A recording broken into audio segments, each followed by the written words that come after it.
I went to a Vistage meeting in Washington, D.C. in order to do my due diligence, understand what was going on with these groups, understand what it was all about. And I actually discovered a few things that changed entirely what I'm going to do here this morning. The first thing that I discovered was that the people at this group used a lot of words that we're not allowed to use in my house. That was a reflection of a degree of candor that I actually didn't expect, a degree of honesty and clarity and challenge and openness that was actually at first kind of bracing, but ultimately really kind of impressive and reassuring. The second takeaway that I had, it really surprised me, and I was just talking to Raphael about this a few minutes ago, is how personal things were. This wasn't this thing where people were hiding behind the veneer of, I'm in this business, I do this sort of business, I run this chain of restaurants, I run this insurance firm, I run this consulting agency.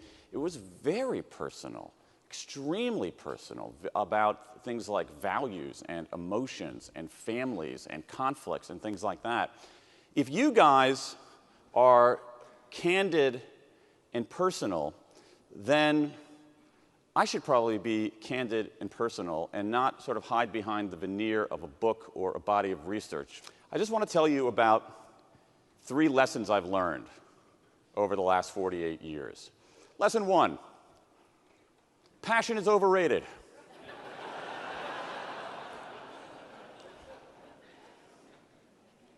Challenge is one of the 4 values right here. So I graduated from college with a degree in linguistics and all of the job prospects attached thereto. And so I worked a little bit in Washington. I did some traveling overseas because I was young and I was able to scrape together a little bit of money, and you can go very far in places like India when you're 23 years old and have a little bit of money in your pocket. And then eventually I made my way to law school. Why did I go to law school? I went to law school because I grew up in a middle-class family in the middle of America. I didn't have any great desire to go to law school, but my parents urged me to do it, urged me, implored me, begged me to do it. Why? Let me test your middle-class street cred here for a moment. Fill in the blank of what my parents said to me, my mother and my late father. They said, Danny, still call me Danny, much to my irritation. Danny, I don't care if you never want to be a lawyer. I don't care if you're not that interested in it. You need to go to law school because law school is, here we go, we're going to fill in the blank here, ladies and gentlemen. You need to go to law school because law school is something to fall back on. Exactly. Say it loud and say it proud. Here in the church of the middle class. Because I did go to law school. I graduated from law school, amazingly enough. I didn't do especially well in law school. And I ended up taking the bar exam in Pennsylvania. And the reason for that is, as some of you who are lawyers know, Pennsylvania has the easiest bar exam. I'm not joking about this. The easiest bar exam in the country. It's known colloquially as the candy bar. I took the bar exam, and I remember getting my scores and feeling this pit in my stomach because I opened up the envelope, and I said to myself, oh my gosh, isn't this number supposed to be 3 digits? And I ended up passing by the skin of my teeth, but I did pass the bar. But I decided that I never wanted to practice law. Practicing law just didn't sit right with me. It's not anything that I wanted to do. And given my standing in the law school class, pretty much nobody would let me practice law. So I had this sense of dissatisfaction. And I talked to my friends, and I even went to do like a career assessment and maybe talk to a career counselor. And you know what question people ask me? What question do they ask? What's your passion? And I frickin' hated that question. I mean it. Honestly, I absolutely mean that. I hated that question. Why did I hate that question? Because if someone asks you that question, you have to give a very good answer.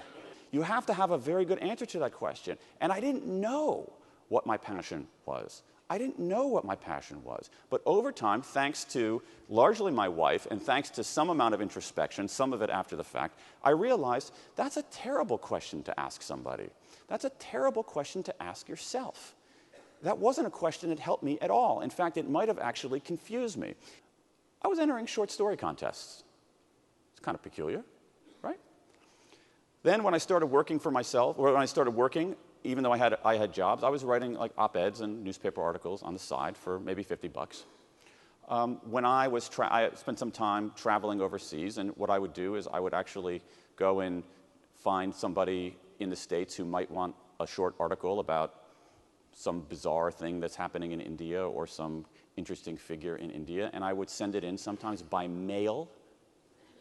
Honestly, sometimes if I could figure it out. If you remember, there was a time when you could transmit things using alligator clips, if anybody remembers that, back in those days. I mean, it took like a day to send a paragraph, so you had to write really short pieces. And I was sending those in and, making like $25. I went to law school, and I was writing op-eds for the Hartford Courant rather than doing my law school papers. I was writing articles for magazines. Then I went into politics, and I was working at some very, very demanding jobs where I was working all the time. And yet, even then, I was writing articles on the side. I was writing magazine articles on the side. I was writing newspaper articles on the side. In some cases, many cases, when I worked in many government jobs, I wasn't allowed to take money for them. But I did it anyway. So I would be in my wife's and my apartment at 12 o'clock at night, writing articles for a magazine that a lot of people probably wouldn't even read, and not getting paid for it, even though I had to be up at 6 o'clock in the morning to a 7 o'clock in the morning meeting. And so over time, my wife was counseling me, and she said, Dan, look at what you do, all right? Look at what you do. You are a writer. This is what you do. If someone had asked me, what's your passion? I would never, honestly, ever had said, writing is my passion. Because you know what? Writing is a big frickin' pain in the ass. It really is. It's really, really hard. It's really, really hard. It's really hard. I mean, again, just to calibrate, I mean, there are things, people dealing with terrible diseases and people dealing with hunger and poverty and that kind of stuff. Obviously, that's harder. But in terms of work, looking at a blank computer screen with that annoying cursor blinking at you saying, what do you got for me today? What do you got for me today? What do you got for me today? It better be good. It better be good. That's frickin' hard. It's really hard. But you know what? I did it, and I did it for no money, and I did it at midnight. And if you had said, is that your passion? I would have said, no frickin' way is that my passion. My wife said, you know what, Dan? That's what you do. And so you need to do what you do. Forget about passion. It's a stupid question. Ask yourself, what do you do? And this ended up being one of the most important lessons of my life. This is what you do. Go try it, because you might only get that one chance. And so for me, that lesson, and the first lesson that I have, and it has nothing to do with any research in the world of psychology. It has nothing to do with any kind of great economic study. But I think it's an enduring lesson about how human beings are. So if you're thinking about yourself, or you're thinking about the people in your Vistage group, or you're thinking about the people you love, don't annoy them by asking them, what's your passion? Don't do that. Ask them, what do you do? And because if we look at what we do, that gives us a lot of clues. And that was one of the most important lessons that I've ever learned. So that's lesson one. Passion is overrated. What I discovered more and more over time is that questions beat answers. That we tend to think that when we're smart, when we're accomplished, when we're effective, that we deliver answers. But you know what? Questions beat answers. Questions beat answers. I've discovered this over and over and over again in my life. What happens? Questions are active. This is the key takeaway here. This is why questions beat answers. Questions are active. Answers tend to be passive. Questions are active. Answers tend to be passive. When I ask myself a question, even in self-talk, questions elicit answers, even if you don't say it out loud. So when I ask myself, Dan, can you do this? What happens? I got to answer. Let me give you an example of a technique that you can use in your work, but you can also use in your family life as well. It's a technique from therapy called motivational interviewing. How do you convince someone to do something that they're not that inclined to do? Here's how it would work with Eliza. Let's say I would go to Eliza and I'd say, Eliza, on a scale of 1 to 10, this is a technique, there's a guy at Yale University named Michael Pantalon who's sort of expert in this technique. He says, Eliza, on a scale of 1 to 10, how ready are you to clean your room? On a scale of 1 to 10, how ready are you to clean your room? Now, what do you think Eliza would answer? No. No, because, it's a hassle for her, too. She's not going to be a 7 or an 8 or a 5 or a 4, but let's say she's a 2. Okay? And typically when you ask this question, you get answers around 2, 3, and 4. How ready are you to do this? Okay, Dad, I'm a 2. Now here's where it gets interesting. And here is once again lesson 2 where questions beat answers. Here's the follow-up question you should ask. Why didn't you pick a lower number? Why didn't you pick a lower number? Now, what happens there? She has to say, well, why isn't it a 1, Eliza? Well, you know, I hate hassling you and Mom to try to find stuff that I should be able to find on my own because I'm 14. I could probably spend less time looking for stuff and more time doing what I like to do if things were a little bit cleaner. I probably should, you know, I'm 14, I should probably be a little bit more responsible. My room would probably be a little bit nicer to be in if it didn't look like a bomb had gone off 10 minutes ago. What's she doing there?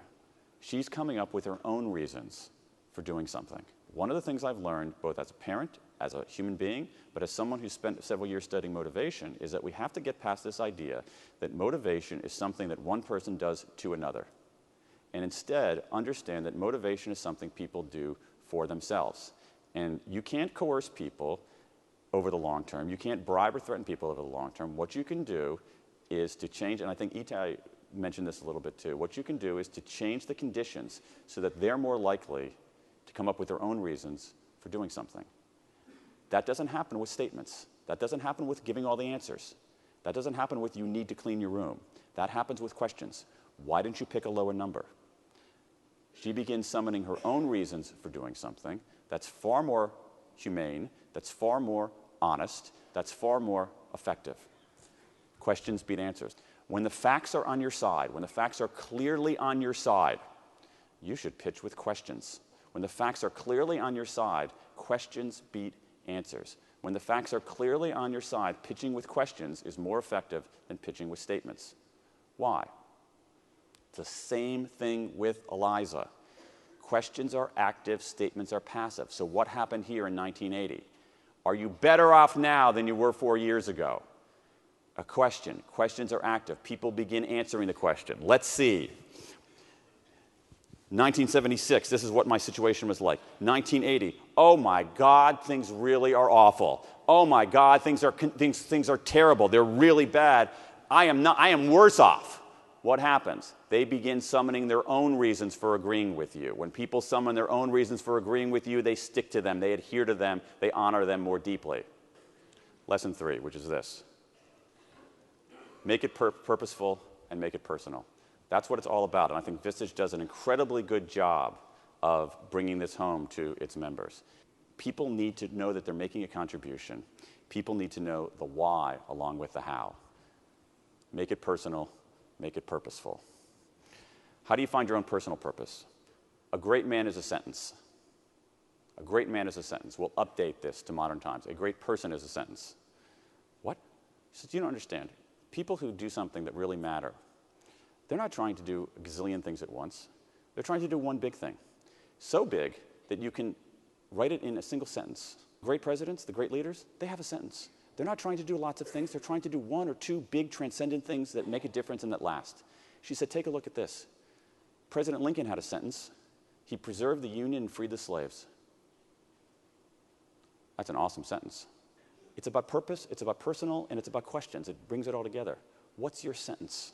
This is a great question to ask yourself. This is a great question for Vistage leaders to ask members. What's your sentence? When it's all said and done, what's it about? And don't give me a paragraph. If you have a paragraph, you don't know. If you have a sentence, you know. What's your sentence? This ends up being a really great exercise, very, very, very clarifying. Remember the lessons. Let's recap. Passion is overrated. Questions beat answers. Make it personal and make it purposeful.